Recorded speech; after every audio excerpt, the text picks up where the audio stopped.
বাংলাদেশের ক্যালেন্ডারে ফেব্রুয়ারি মাসটি দীর্ঘদিন ধরেই আমাদের জন্য একটি শোকের মাস। এই মাস 28 দিনে হয়। এর বাইরে এ মাসের যে প্রকৃতি এবং পরিবেশ, সেই পরিবেশ হলো বসন্তের পূর্বক্ষণ এবং শীতের বিদায়। শীত এবং বসন্ত এর যে সন্ধিক্ষণ, এই সন্ধিক্ষণে প্রকৃতির মধ্যে অনেকগুলো বিবর্তন, গাছে, ফুলে, ফলে, মাটিতে, পানি, আকাশে, বাতাসে সব জায়গাতেই কিন্তু ভীষণ রকম একটা ধাক্কাধাক্কি শুরু হয়। অর্থাৎ যে ফুল ফুটবে গাছে বসন্তের ফুলে, কিংবা বসন্তকে কেন্দ্র করে যে পাখিগুলো আসবে, আবার শীতের জন্য আমাদের এই দেশে যে পাখিগুলো সাইবেরিয়া থেকে এসেছিল সেগুলো এই সময়টিতে অর্থাৎ এই মাসে ফিরে যাওয়ার জন্য একটা প্রস্তুতি। তো এই যে বাংলাদেশকে কেন্দ্র, ফেব্রুয়ারি মাসকে কেন্দ্র করে আমাদের প্রকৃতিতে যে বিবর্তন ঘটে, এটি আমাদের মন এবং মন ঘটতে থাকে। আমাদের মন এবং মননের সেই ঘটনার উপর ভিত্তি করে অর্থনীতি আবর্তিত হয়, মন এবং মানসিকতার সাথে কেন্দ্র করে আমাদের রাজনীতি আবর্তিত হয় এবং আমাদের জাতীয় জীবনে বহু অঘটন। এর কারণ হলো জন্ম এবং মৃত্যু এ দুটির সন্ধিক্ষণ, উৎপাদন এবং ধ্বংসের সন্ধিক্ষণ, কিংবা খোলস পাল্টানোর সন্ধিক্ষণ, কিংবা জোয়ার এবং ভাটার যে সন্ধিক্ষণ। এই জিনিসগুলো খুব নির্মম হয়, ভীষণ রকম নির্মম। তো কাজেই এর মধ্যে, এই ঘূর্ণি পাখির মধ্যে যারা পড়েন তারাই কেবলমাত্র বুঝতে পারেন যে এর যন্ত্রণা কত। ঐতিহাসিকভাবে এই ফেব্রুয়ারি মাসটি আমাদের জাতীয় জীবনে বহু অঘটন ঘটিয়েছে। সেই 52 ভাষা আন্দোলন থেকে যদি শুরু করে, তাহলে আপনি একেবারে সেই 2025 সনের ফেব্রুয়ারি মাস তো যদি আপনি একটা টালি করেন বা 24 সনের ফেব্রুয়ারি মাস পর্যন্ত টালি করেন, আপনি দেখতে পাবেন যে এমন অনেক কিছু ঘটে গেছে এই সময়টিতে, যেটি মানুষ কল্পনাও করতে পারে নিয়ন্ত্রণের বাইরে। এই সময়টিতে মানুষের সিদ্ধান্ত পরিবর্তিত হয়। এই সময়টিতে মানুষ নতুন কিছু করতে চায়, অনেকে বিয়ে করতে চায়, অনেকে ডিভোর্স দিতে চায়, অনেকে নতুন ব্যবসা করতে চায়, অনেকে ব্যবসা বন্ধ করতে চায়। এবং এই মাসে আপনি দেখবেন যাদের ব্যবসা বাণিজ্য রয়েছে, ফিসক্যাল ইয়ারে ফেব্রুয়ারি মাসে সবচেয়ে কম আয় হয়, সবচেয়ে কম আয়। বছরের অন্যান্য মাসে যদি কারো 1 টাকা ইনকাম হয়, এই মাসে কম করে হলো তার 70 পয়সা ইনকাম হবে, 30 পয়সা কম হবে। কিন্তু আমি আমার যে 30 বছরের ব্যবসায়িক জীবনে আমি সবসময় দেখেছি যে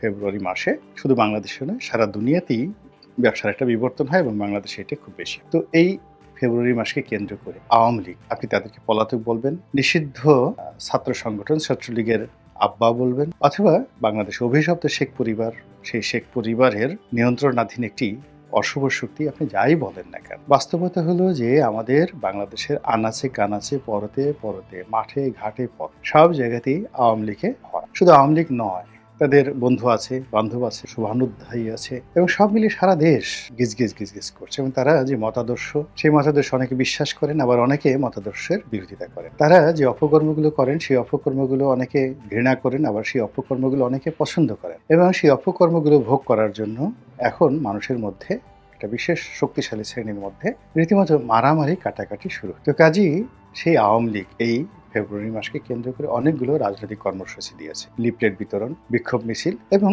সর্বশেষ তারা হরতাল ডাকবে বলে তারা এর বাইরে আবার এই ফেব্রুয়ারি মাসে বাংলাদেশের বৃহত্তম দল বিএনপি, তারাও কিন্তু তাদের কিছু কর্মসূচি ঘোষণা করেছে। কারণ হলো তারা স্পষ্ট বুঝতে পারছে যে তাদের রাজনৈতিক শক্তি জানানদের এবং রাজনীতির উপর নির্ভর করে তাদেরকে এগোতে হয়। এখানে কোনো অবস্থাতেই তারা যত সহজে ক্ষমতা আসার চিন্তা করেছিল সেপ্টেম্বর অক্টোবর মাসে, তো সেই সেপ্টেম্বর অক্টোবর মাসে তাদের সেই চিন্তা এখন তারা করছে না। তারা মনে করছে যে তত্ত্বাবধায়ক সরকারের দাবি, তাদের যে পুরনো দাবি, এই দাবি নতুন করে আবার আনতে হবে। এবং এখনকার যে অন্তর্বর্তীকালীন সরকার, এটি তত্ত্বাবধায়ক সরকারের আদলে নেই। এটি এখন কিংস পার্টি তৈরি করা থেকে শুরু করে যারা মূলধারার গণতান্ত্রিক শক্তি, তাদের অনেকের নিকট অবিশ্বাসের এবং ভয়ের বস্তুতে পরিণত। বিএনপি সহ অন্যান্য যে রাজনৈতিক দলগুলো রয়েছেন, তারা অনেকেই ভাবছেন যে এই দলটি, অর্থাৎ এখন যে কিংস পার্টিগুলো তৈরি করা হচ্ছে, তাদেরকে ফ্রন্ট লাইনে আনার জন্য বর্তমান অন্তর্বর্তীকালীন সরকারের কর্তা ব্যক্তিরা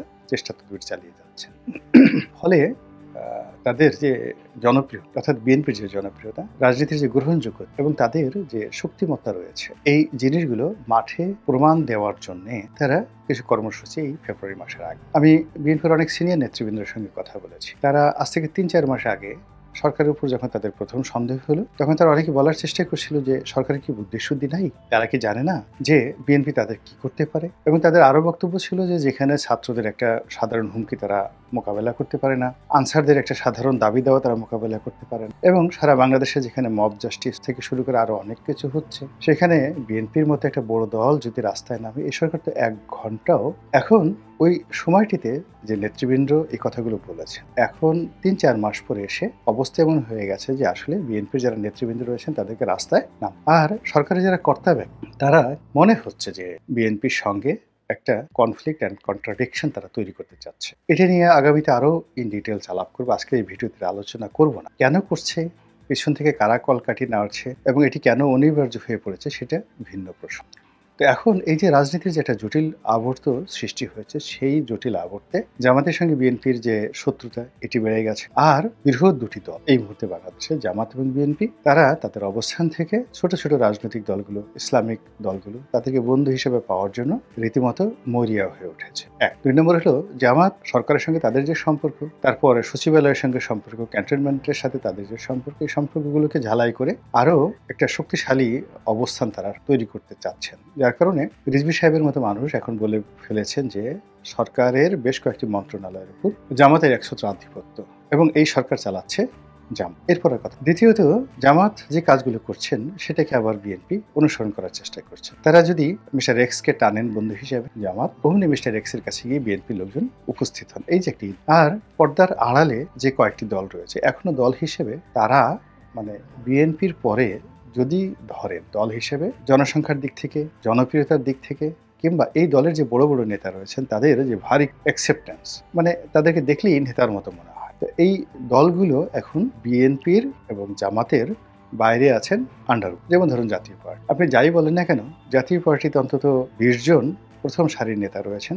ওই পর্যায়ের নেতা বিএনপিতে খুব অল্প আছেন, জামাতে 1 জন। আবার যদি ধরেন হাসানুল হকিম, রাশেদ খান মেনন, তারা সেই গত 50 বছর ধরে বাংলাদেশের জাতীয় নেতা এবং এদের সমপর্যায়ের নেতা বাংলাদেশে নাই বললেই চলে। আর আওয়ামী লীগে যারা আছেন তারা তো আছেনই। এখন এই পুরো যে আন্ডারওয়ার্ল্ডে যে দলগুলো রয়েছে, অর্থাৎ আওয়ামী লীগ আছে, জাতীয় পার্টি আছে, জাসদ ইনু আছে, তারপর রাশেদ খান মেনন সাহেবের ওয়ার্কার্স পার্টি আছে, দিলীপ বড়ুয়ার সাম্যবাদী দল আছে, এবং এর বাইরে বাংলাদেশ কমিউনিস্ট পার্টি, তারা আন্ডারওয়ার্ল্ডে নেই। কমিউনিস্ট পার্টি এবং বাসদ, এই দুটো দল এখন যাকে বলা হয়, তারা কখনো আওয়ামী লীগের সঙ্গে কন্ট্রাডিকশনে যায়নি, আবার আওয়ামী লীগের দালাল হিসেবে তাদেরকে বলা যায়। এখন এই দলগুলোর সঙ্গে পর্দার আড়ালে বিভিন্ন গোয়েন্দা এজেন্সি, তাদের যোগাযোগ হচ্ছে। তারপর সরকারের যে যোগাযোগ হচ্ছে না, আমি বুকে হাত দিয়ে কথা বলতে পারবো, বিএনপির লোকদের হয়তো যোগাযোগ হচ্ছে, জামাতের লোকের সাথে যোগাযোগ হচ্ছে। আর এই যোগাযোগ করার জন্য ভারতীয় গোয়েন্দা সংস্থা, ভারত সরকার, তারা চেষ্টা চালাচ্ছে। এবং এই চেষ্টার প্রেক্ষিত 2025 সনের ফেব্রুয়ারি মাসে